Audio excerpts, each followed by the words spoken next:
Hooray! Henry buys a yacht. So we're back on the same paper from June 2019, and Henry buys a yacht for €150,000. The yacht depreciates in value 18% each year. Work out the value of the yacht at the end of 3 years and give your answer correct to the nearest euro. So he starts off with €150,000. And that, even if it was going up or down, is 100% of what he had. And it goes down by 18% each year. So that means at the end of 1 year, it's gone down to 82% of its original value. Now let's make that into a multiplier. So let's divide it by 100, and that will give us 0.82.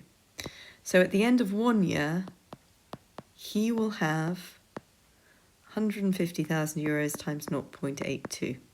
Now, at the end of the second year, he'd have times 0.82, and at the end of the third year, he'd have times 0.82.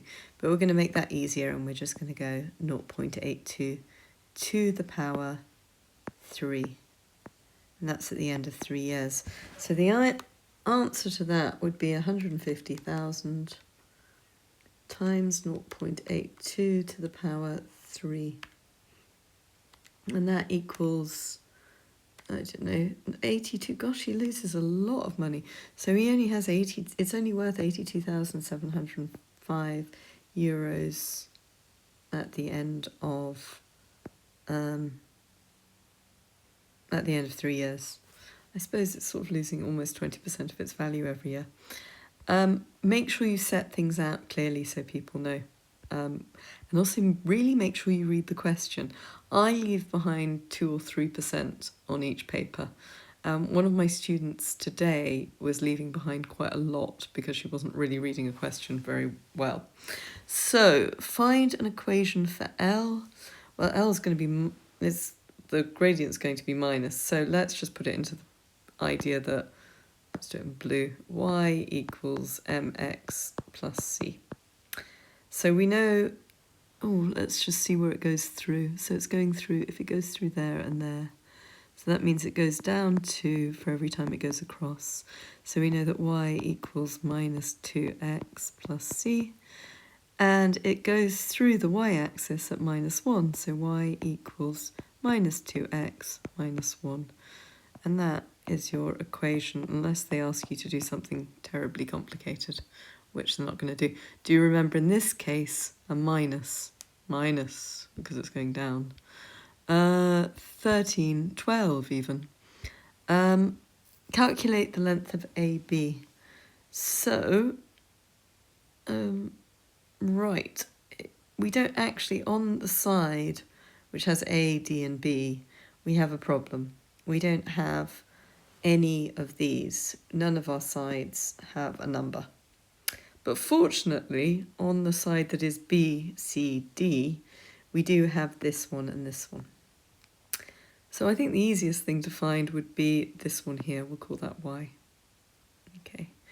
Now, we're going to mark this up we're just going to use SOHCAHTOA to find this. SOHCAHTOA. And the reason is that we actually have an angle and a side. So this is our hypotenuse, this is opposite the angle, and this is our adjacent. We don't need to worry about the adjacent because that's not what we're looking at. We need the O and the H, so that means we're using sine. So we write out sine of 32 equals opposite, which is y, over 3.1 meters. Good Lord. Okay, so then we stick the 3.1 up there. We times both sides out by 3.1. Sine of 32 equals y meters. It's just so that I remember to do that. And now let's times this out. So it's 3.1 times sine 32 equals, and that is 1.64, so y equals 1.64274. I mean, there's a few more after that. That's not our answer though, is it? So now we know what this is. So we'll just fill this in with a blue. It's nice, keep colours. So that's 1.64274. What are we trying to find? AB. So that now is our hypotenuse. This is opposite and this is adjacent. So in order to do this, we know that we've got to use, it's the adjacent and hypotenuse, so we're going to use cos. So cos of 42 equals adjacent, which is 1.64274 over our hypotenuse. We can times out by the hypotenuse and then divide by cos, so we get h equals 1.64274, or the answer that you've got on your calculator, over cos 42, and that gives us divided by cos 42 equals, so h equals 2.21, correct as 3 significant figures, that's meters. So that's how you do that. And I think I might have time to do one more before I start annoying things. So here we have a cumulative frequency table, and the cumulative frequency table is such that we need to do, hang on, so this is, we've got to draw a cumulative frequency graph for the information. So that means we stick in, this is going to be quite hard to do on here. I might be able to do it if I bring it down slightly. No, I can't. Okay, so that means for 30 to 40, so at 40 we'll stick in 6. And it's already cumulative for it. So 40 is 6, so that's there. Let's just keep looking. 20 is at 50. 56 is at 60. So that's 56. 84 is at 70.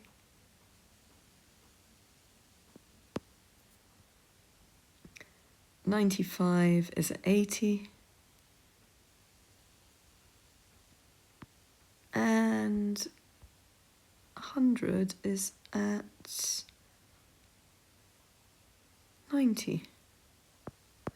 Okay, now you have to do a really smooth thing that does this. And that was quite smooth. I am delighted with myself. Use your graph to find an estimate for the median length of the time that these adults went for a walk. I hadn't even appreciated that was what we were doing. So that's 50, and that's time in minutes, so it should be, I'm going to say 59 minutes. I mean, some normal people might round it up to an hour, but no, 59 minutes is what they did. One of the adults is chosen at random. Use your graph to find an estimate for the probability that this adult went for a walk for more than 72 minutes. Okay, let's have a little look, and let's put this in red. So how many minutes? 70 or 79? 72 minutes, how very specific. So that's there.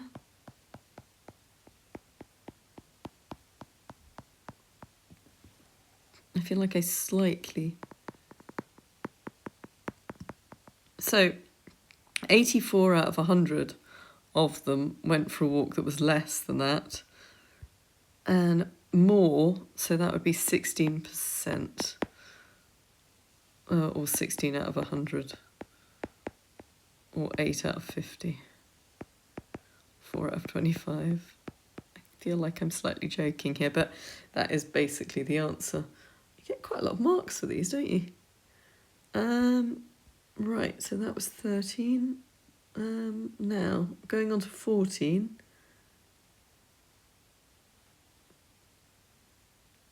I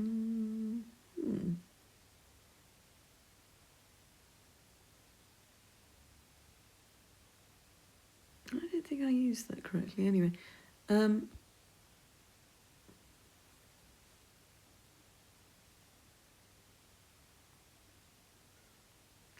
See, I think it's probably meant to, I don't think I did that particularly well. Not to worry. Did that go correctly? 2.21. Yeah, that was correct. Right, let's have a little look. So simplify fully. So what this is saying is x to the 12, y to the 8. And firstly, we're going to do it to a quarter. Then we're going to cube it. So that would be, to a quarter would be x to the 3, y to the 2. And then times it by 3 for both of them. And that's a 9, although 6, good. 3 to the n equals 3x over 9y. Find an expression for n in terms of x and y. I have this feeling that in order to do this properly, I've got to do 3n equals 3 to the x over 3 to the 2y. So that's 3 to the n would then equal 3x minus 2y. And then n would equal x minus 2y. So that's what I think that equals. Unless I am, in fact, not paying attention, but I am paying attention, so that's fine.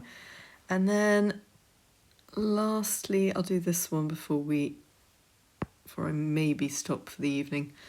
So A, B, C, D are points on the circle with the centre O. That means that this one there is... that means that ABC is a 90-degree angle because it's in a semicircle. AOC is the diameter of the circle. Angle AOD is 98. Work out the size of angle DBC. DBC, oh, so it's that one there. And give each reason, state each reason that you think, what? Tell everyone why you think, oh, it's quite straightforward. So we know that this is 98. So so an angle that bisects a chord at the centre is twice that it is at the circumference. So what's 98 divided by 2? I think it's 49. So 49 degrees is that. We also know that ABC, so the angle in a semicircle on the circumference is 90.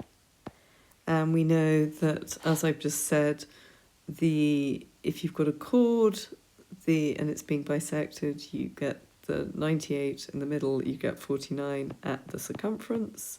So therefore, DBC is 90 minus 49, which is 41 degrees. And that, unless there's another question, is where I stop working for a minute.